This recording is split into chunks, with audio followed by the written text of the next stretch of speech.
Baginda Raja pulang ke istana dan langsung memerintahkan para prajuritnya menangkap Abu Nawas.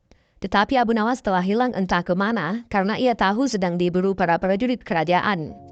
Dan setelah ia tahu para prajurit kerajaan sudah meninggalkan rumahnya, Abu Nawas baru berani pulang ke rumah.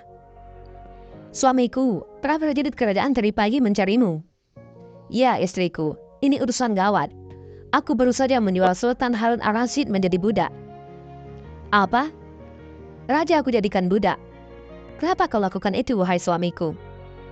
"Supaya dia tahu di negerinya ini ada praktek jual beli budak, dan jadi budak itu sengsara." "Sebenarnya maksudmu baik, tapi Baginda pasti marah. Buktinya para prajurit diperintahkan untuk menangkapmu."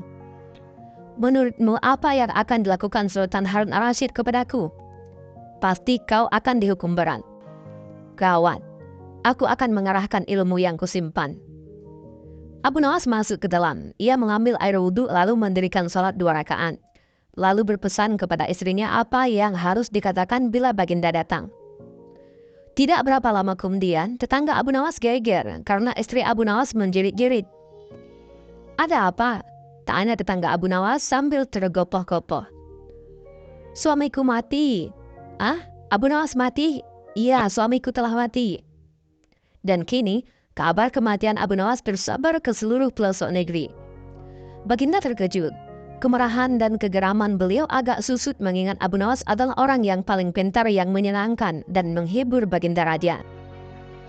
Baginda Raja beserta beberapa pengawal istana beserta seorang tabib ataupun dokter istana segera menuju rumah Abu Nawas. Tabib segera memeriksa Abu Nawas. Sesaat kemudian ia memberi laporan kepada Baginda bahwa Abu Nawas memang telah mati beberapa jam yang lalu. Setelah melihat sendiri tubuh Abu Nawas terbujur kaku tak berdaya, Baginda Raja merasa terharu dan meneteskan air mata. Beliau bertanya kepada istri Abu Nawas, "Adakah pesan terakhir Abu Nawas untukku?" "Ada, Paduka Yang Mulia," kata istri Abu Nawas sambil menangis. "Katakanlah," kata Baginda Raja. "Suami hamba, Abu Nawas, memohon sudilah kiranya Baginda Raja mengampuni semua kesalahannya dunia dan akhirat di depan rakyat," kata istri Abu Nawas terbata-bata. "Baiklah kalau itu permintaan Abu Nawas," kata Baginda Raja menyanggupinya. Jenazah Abu Nawas diusung di atas keranda.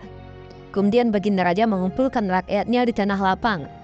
Beliau berkata, "Wahai rakyatku, dengarkanlah bahwa hari ini, aku, Sultan Harun al-Rashid telah memaafkan segala kesalahan Abu Nawas yang telah diperbuat terhadap diriku dari dunia hingga akhirat. Dan kalianlah sebagai saksinya." Tiba-tiba, dari dalam keranda yang terbungkus kain hijau terdengar suara keras, "Syukur, syukur." Seketika pengusung jenazah ketakutan. Apalagi melihat Abu Nawas bangkit berdiri seperti mayat hidup. Seketika, rakyat yang berkumpul lari tunggang-lunggang. Dan Abu Nawas sendiri segera berjalan ke hadapan Baginda Raja. Pakaiannya yang putih-putih bikin Baginda kedar juga. Kau sebenarnya mayat hidup atau memang kau hidup lagi?" tanya Baginda Raja dengan gemetar. "Hamba masih hidup, tuanku. Hamba mengucapkan terima kasih banyak yang tak terhingga atas pengampunan tuanku." "Jadi kau masih hidup?"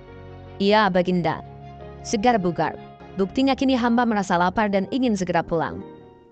"Kurang ajar. Ilmu apa yang kau pakai, Abu Nawas?"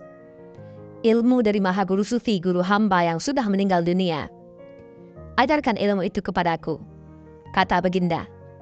"Tidak mungkin, Baginda. Hanya guru hamba yang mampu melakukannya. Hamba tidak bisa mengajarkan sendiri." "Dasar pelit," Baginda mengerutu kecewa. Dan inilah cerita Abu Nawas yang rela mati, yang hanya ingin mendapatkan ampunan dari Baginda Raja.